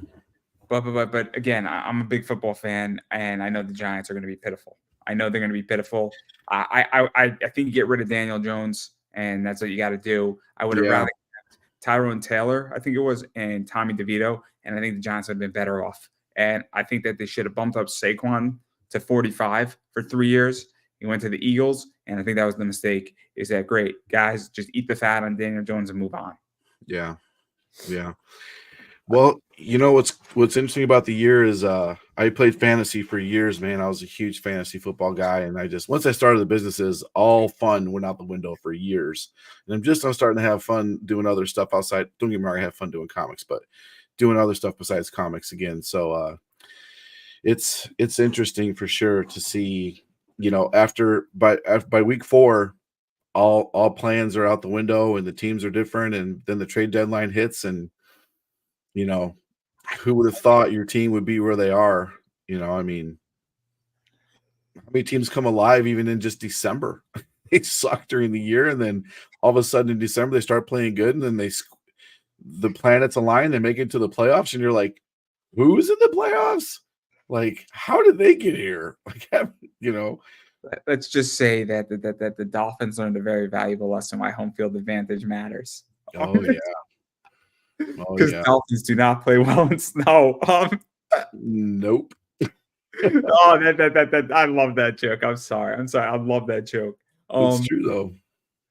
I must say I put a lot of money on the Chiefs versus Baltimore, and oh my God, did I make a fortune that day? Good for you. They were a plus 110. Yeah, well, they didn't cover the spread, did they? I don't think they covered the spread. I just bet the money line. Yeah, I hit this. I had the spread bet, so I didn't. I bet the That money was line. cool. People thought I was crazy, and a bunch of people were like, "No, you're wrong." And I'm like, "Yeah, I don't think so. I don't think so." And Hey, man, the Chiefs, no, they're like Manning or like Peyton or not Manning, like Eli. They know how to win. they know how to win in that magical little Patrick Mahomes. He is a magical wizard. God, that guy does not look like a starting quarterback in the NFL, does he? No, he does not, but he definitely knows how to sell insurance. That's what he looks like. Insurance salesman. He looks like a But dude. yeah, what were you saying? He looks like a dude you pick a fight with at a bar because prove how tough you are. Him and Kelsey. Oh my God, Travis Kelsey is way underpaid. He makes like $7 million a year. It's insane. Yeah. Well, if he ties a knot with Taylor, he never has to worry about money again, right? I mean, oh my God, what he brought to her, he brought her America, without a doubt. Mm-hmm. I make the argument that he brought more to that relationship than she did. Yeah. Clout wise, I'd He, say, he yeah. he brought her America Yeah. because the unifier in America right now is Travis Kelsey and Taylor Swift. That is the unifier in America right now. Well, yeah, I agree with you, but come on, man. Look at the go into any Facebook group and to post a picture of a Taylor Swift cover and look at all the literal hate you will get from the comic bros that are scared of Taylor Swift, that think it's all garbage and crap and they're so tired of Taylor Swift and they throw It's a little fine. fit. I respond back and I say she made me a lot of money. I Yeah, put up. You might not have seen the post. I put up the post that said Taylor Swift funded my Roth IRA. nice. I mean, you guys were partially responsible for that. Yeah. She made a lot of people a lot of money, that's for sure. She made me a lot of money on those books. Tidal Wave made me a lot of money It's on good. those books. And people thought I was crazy. And I'm like, I don't think you guys got it yet. Yeah, And a I lot have. of people missed that boat. They were too snooty. They're too, I'll sell what sells. If everybody tomorrow decides they like the most woke lefty comic you could possibly imagine, they all want to see transgender Captain America dressed like Dylan Mulvaney drinking Bud Light while he's getting surgery, and the whole world says they like that. Looks like we're making covers of that. One of my favorite covers was of it was AOC and something by Keen Spot. Mhm. And it was a Newberry Comics cover, and they did, AOC as like Princess Peach and Mario, all eight Okay. printed out, fighting. I think they had Mitch McConnell as a Kappa, they had Trump as a Bowser, and then they had like Peach trying to save Mario as the White House. Yeah. Oh my God, $10 cover. And I was so happy I got one. There's 500 of them. My mom, I'm like, yo, mom, if they got this in Newberry, just buy from me and I'll pay you back later. Because she was in the mall and she's like, yeah, we got it. And I'm like, oh my God, this is a great cover. Nice. And it's a decently expensive cover. It's like maybe like a $40 cover on eBay, give or take. Right. But Yeah. but my point is that people obviously like it. So Yeah. again, I was pissed that I did not get the foil version of the one you guys released or Tidal Wave released on Super Bowl Sunday. I got the 4, but I didn't get the other 2, and I missed the Shikari, Supergirl one in metal and Mhm. foil. But I got my set, 2 sets of that. Yeah. Greg Horn stuff, which was cool. Yeah. But Well, and I even raised the print run on those to, 100 foils. 100 foils and 50 metals, and they still sold out super, super fast. I'll tell you a secret. There's a Dazzler variant of the Shikari Super Bowl cover coming out for C2E2. So if you're on the Tidal Wave site, make sure you sign up for those emails, because the announcements will be coming out for those. I will absolutely do it, and thank God that you could break things up on a firm in 4 payments. Yeah. Hey, Shop Pay is a great thing. I think I have Klarna on there too. Klarna and Shop Pay. Between those two, there's lots of ways to make payments. You could break it up into 6 months, a year, 2 years. That's awesome. I prefer the 2 weeks because you don't pay any interest. Oh, that's smart. But the interest on 6 months is only $6. Oh, that's not bad at all. If you want something and you want a little bit more agency and you want to make it in 6 payments and not 4, you could breathe very differently, because making $90, if you buy a $200 item, it's $31 every month. Yeah. And that includes interest over 6 months, or you could pay $90 every month. Okay. So Hey, it's no reason, no wonder why your businesses are successful, because you're definitely a good numbers guy, and that's a rare thing in this industry, man. Having somebody that understands the numbers. Most people just want the cool cover. I want a cool cover, man. Okay, that's cool. Good luck. I'm a stock investor. That's why. And I have a lot of stock and I leverage out what I do in my eBay business into buying good growth dividend stocks that pay me monthly, quarterly, yearly, or every 6 months distributions. So, are you shorting Bitcoin or not? I think it's gonna swing up to about 75 after Uh-huh. the halvening. Then I think it's gonna stay there and fluctuate between 70 and 82.5. Then I think it's Okay. gonna drop down. So I'm actually, and it might even go higher than that. I'm probably actually gonna sell out of Bitcoin and wait for Mhm. it to come back down. I almost sold at 73. Um, and I waited because I heard BlackRock's buying more of their EFTs. Now we're talking about Bitcoin.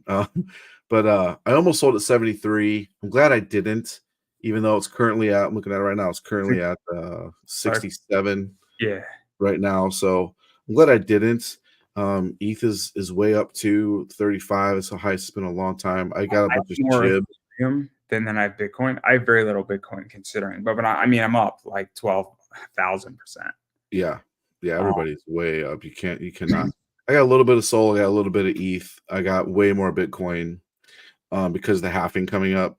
Um, I think the halving is going to be interesting. That's what, April 14th. I think so, yeah. So it was supposed to be for 420. We got moved by 6 days up because of Yeah. transactions on the block. I'm more interested in ETH right now, and I'm Mhm. a really big Cosmos slash sorry, Okay. I'm fan.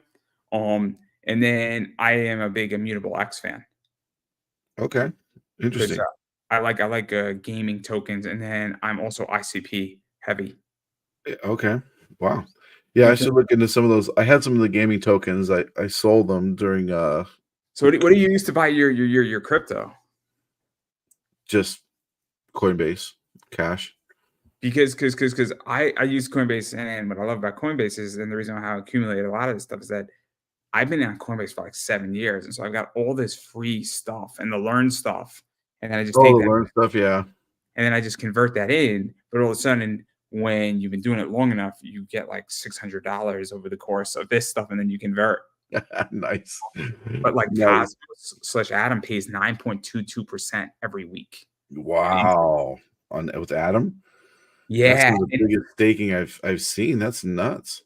so that's staking. But that's on Coinbase. If you go off of Coinbase and you get into like ledgers and wallets and stuff, like I forgot what it was. I think it was like Static came out of a Cosmos slash Atom, and then a bunch of other stuff's come out of it, and you got a bunch of free airdrops. But I don't want to touch anything because I had a really bad experience with a wallet. Mm. I've lost like $600 in a wallet that got W hacked and Was drained. it a MetaMask wallet? It was, and I lost my NFT, and I was very upset about it. Yeah, I don't use MetaMask wallets anymore because I know a ton of guys that lost a lot of MetaMask wallet. I have the obviously the Coinbase wallet. Um, so here's an idea I want to buy you real quick. And then I got to go. And we're But live, so you might not want to run it by me. We could. that's okay. Here, what would you think of this? Imagine a website like Comics Elite. Now I'm going to say the evil word, but I'm going to say another word after it. You have to have an NFT, right? To get into the website, you gotta have a wallet linked in your, you know how it works. So you have a wallet in your browser with the NFT in it that locks you access. So it's a NFT with utility to it. That's the Yep. good word. Well, a lot of people don't understand in the comic world. You hear NFT and they think VV or they think as a picture, or they don't understand the utility behind some of these NFTs. So imagine there's only 50 released a year. So only 50 of these NFTs. You have to have it to get into this website. That website has either super special discounted deals, um, exclusive covers, et cetera, in that website. Then eventually there's a token made, right? And that token is of course airdropped to holders of the NFT, and then every year or so there's another 50 added until it gets to a certain point, and there'll never be more than 500 of those NFTs, because assuming everybody has one, a print run would never be above 500 for a comic, right? The nice Shikari variants are 400 right now. So imagine that universe. I could one up you on a bunch of stuff. Yeah. So I don't mind the utility side of it, but what if you even went further and you said, "Cool, you have an NFT, and then every year we're going to airdrop you digitals," and Mhm. then now those become airdropped NFTs that are minted that then can also be traded on it, but those also have variants. Mhm. Yeah, that's kind of like what Vivi did. You could have a chance to get a gold or a whatever one, but yeah, you could have a chance to get, My this. friend who I bought the Mhm. NFT and his project was a break run. Nima Mhm. Ashford down in Australia. So Okay. what he did is that he did a fully glow in the dark comic. So it's a comic that the cover is blacklit. That's been done before. But I don't know if this ever, you might know this more than I do, but has a comic ever been done where the whole I, comic is backlit? I've never heard of one. That's super expensive. Like, This is why this was the NFT. The NFT was like 170. The NFT was point to Ethereum. This okay. was this was like a year and a half ago, so Ethereum was way cheaper, but still relatively expensive plus gas fees. So you buy the NFT and you get the comic. So in the dark, you put your black light on it, and now you're seeing something that isn't in the book in the That's day. cool. I've never heard of anything like this before. No, that's pretty cool. But So what I I like about that is, like you said, is what's unique in the NFT world and the token airdrop world is there's a physical product that goes with it. The reason people are so turned off, especially, the Gen X, the Gen X guys that are collectors that have long boxes of comics, they want that physical thing they can touch and collect and look through their long box, and they can read it and sell it and ship it. It's physically collecting and owning things, right? I think it's going to be generations away until someone's okay putting on a VR headset and walking around through their digital world, pointing at their gallery saying, oh, you got the gold one of one variant of this cover. Oh man, that's great. And once you take the headset off, it doesn't exist anymore. Like, I think that's generations away. So there's a couple of challenges to that. Step one is you have to train, your buyers, right? So you have to train your buyers as to why the word NFT is not a bad word, right? yeah. Why should you not be terrified? An NFT is not just a picture of a thing. It's something that has functionality and utility. Pretty soon, as you know, if you're into this world too, pretty soon you're going to be issued digital things. You'll have an NFT that starts your card from your phone. It'll all be based. Your birth certificate, driver's license will be an NFT on the blockchain because it's unforgeable. It's 100% verifiable for all eternity. Your mortgage and your house will be an NFT. Your bank account will be in Web3 somewhere that'll be based on a blockchain. Like, this is where we're all going, man. You know this. Why do you think I'm a big fan of ICP? ICP is the Web3 position, and it's a really, really big altcoin right now. Yeah, And I mean, I'm not again, I'm not huge into NFTs. I would rather own the straight crypto and the straight tokens. yeah, Because I had a really bad experience with an NFT. I didn't lose huge amounts of money, but it was very upsetting, and it was a rough weekend to put yeah, it nicely. A lot of things happened that weekend that definitely realigned my positions on my yeah. personal. But so maybe it's not so much the NFT. It's just that when 10 things go wrong all at once. You've associated with all that negativity. I get you. Yeah, when your dog almost dies and then your wallet gets hacked, it's hard to separate the two things going on. Yeah. It's really hard. I feel you, man. I feel you. She made it. She needed to have emergency surgery like 2 years ago when my wallet got hacked, and oh my god, we didn't know if she was gonna make it. Very scary. Oh Um, man. also when the bill is $10,000 too, and Whew. your dog makes it, it's a little bit better if your dog didn't make it. Um, That's a tough pill to she's a swallow. Cross Cavalier Spaniel. So Mm, she's a royal expensive dog. Um, she's a purebred, which is even crazier. So her parents are champions. But anyway, the point is that I agree, but I just want to own the tokens. I'd rather own the tokens than yeah. anything else. But again, that's how I feel. But that's a whole different thing. But I think Bitcoin is here to stay. I Oh don't know yeah. if you have time. Watch the Raoul Paul Raul Paul versus Peter Schiff on Tom Bayou's podcast. 3-hour debate. Okay. 3 hours. And oh my God, do they talk about some crazy shit on that video about Interesting. Bitcoin versus gold. And you think 3 hours is a lot for this? They could have gone for another 6. I love debates. I love that kind of stuff, man. I think if we live close together, we'd be good friends because we like the same nerdy shit. I have to catch up on the wrestling shit, but we like the same nerdy It's shit. interesting. I was terrified to interview you. And I don't know why, but I'm like, oh, I think Shawn's gonna kill me. Like, nah, I'm harmless, man. I'm harmless. but again, I don't want to occupy any more of your time. We've been speaking for a while, and I appreciate it because I know how busy you are. I'm surprised you even answered my message to you, but I am very happy with this interview. I'm happy that I'm allowed to buy print runs out from you guys. Congrats. I again, I'm gonna be shooting Merc a message because all I need is just a little bit of I need a position that I could tell my buyers to not fret. That it No, says I got a couple ideas for what we can do to take care of you. Just send Scott an email, let him know you talk to me. Scott will talk to me. I'll work something out. We'll get it done up and get it over to you. So yeah, we'll take care of you. I just want to cover my ass and I just want to make my life easier. And I don't want to make you go reshoot out a whole print run because that to me would be too extensive.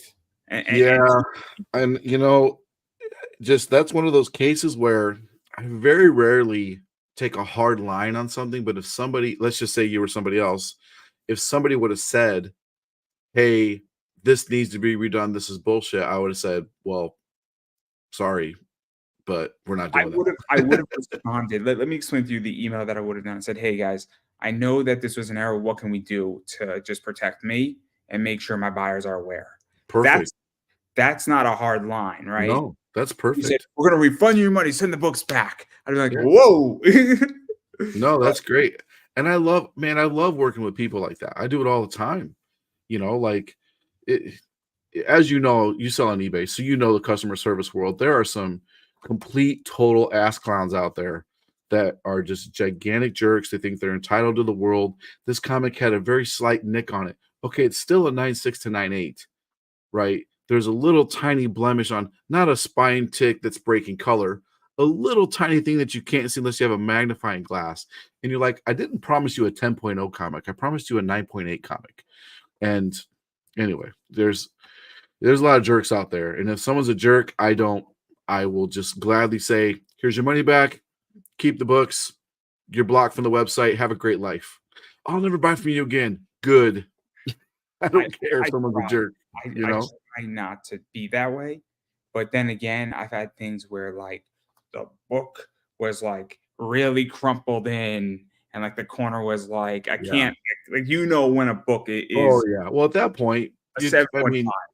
I mean, at that point, I don't want that book out there in that condition. I want you to, hey, I tell people all the time, rip the book in half, send me a picture, and then I'll send you a replacement. I don't even want you to send the book back. That's too much of an inconvenience for everybody. I'm just going to do the same thing. I'm going to rip it in half and throw it in the garbage. So tear it in half. One issue. I think I've had one book from you guys that was a problem, and it was taken care of. Yeah, that's the key. Everybody makes mistakes. We're going to make mistakes. I promise we're going to mess up orders.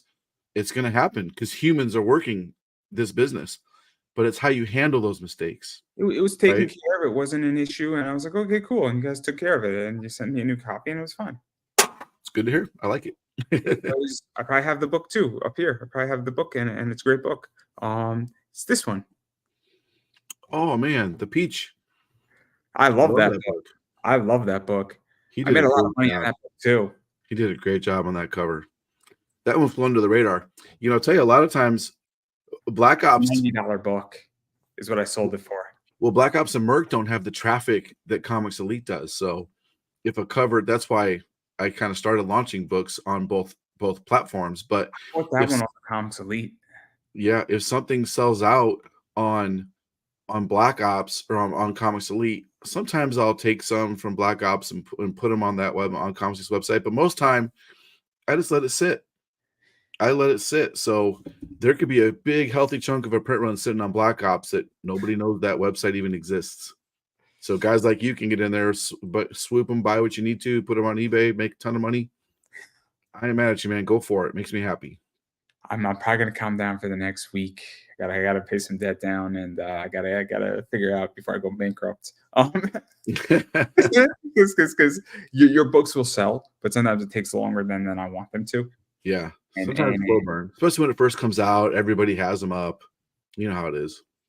It's also the idea that in like 3 weeks I'm doing Whatnot Power Hour style, so that's gonna be fun. Nice.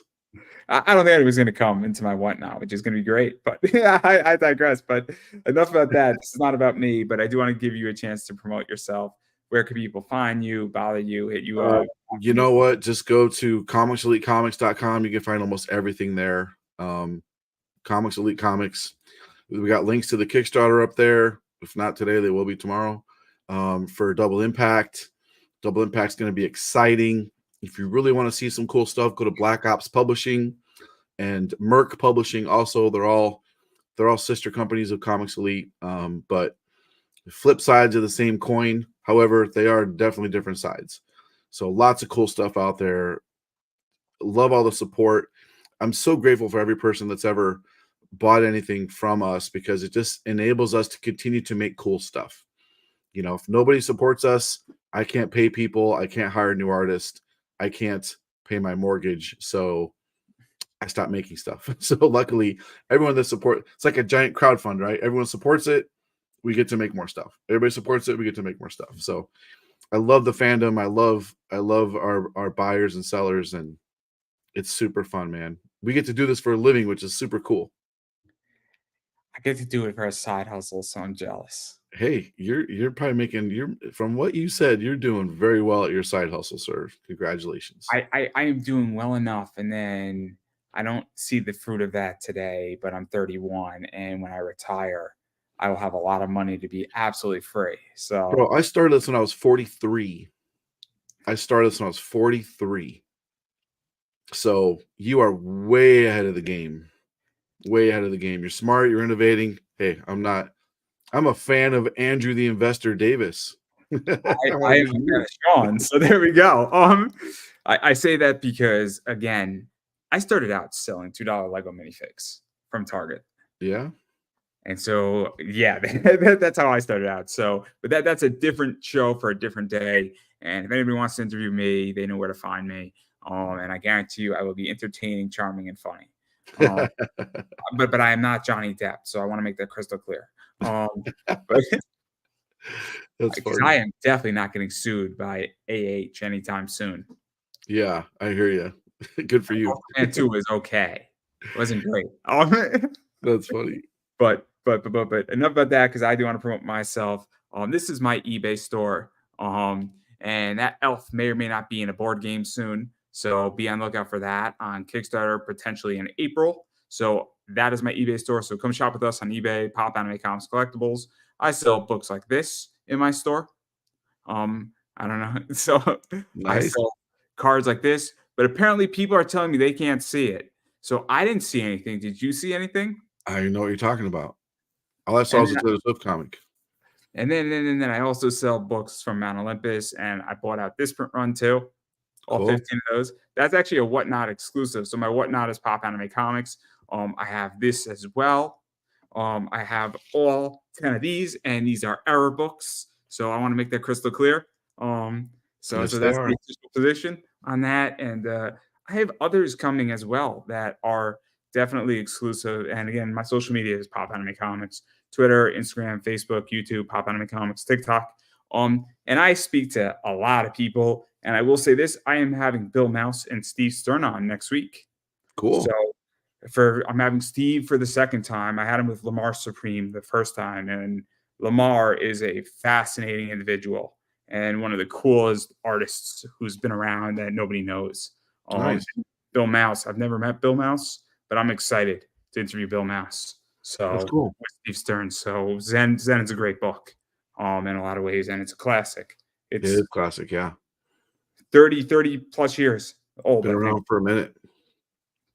So that's everything I got. And Pop Anime Comics is everything that I do, conversations in pop culture. And that's everything I got. And I'm just here to entertain everybody. And if you want to buy from me, that's great. If you don't, no worries. But I will say this, that I will match anybody who has this book in holofoil, their price. But Nice. but I digress. I do want to give you the final word, and I really appreciate you taking time out of your day. Yeah, man. Appreciate you having me. Keep killing it. Keep crushing it. Thanks for the support. And don't forget to subscribe, guys. Well, I don't think I could have said that any better myself, everybody. And that is a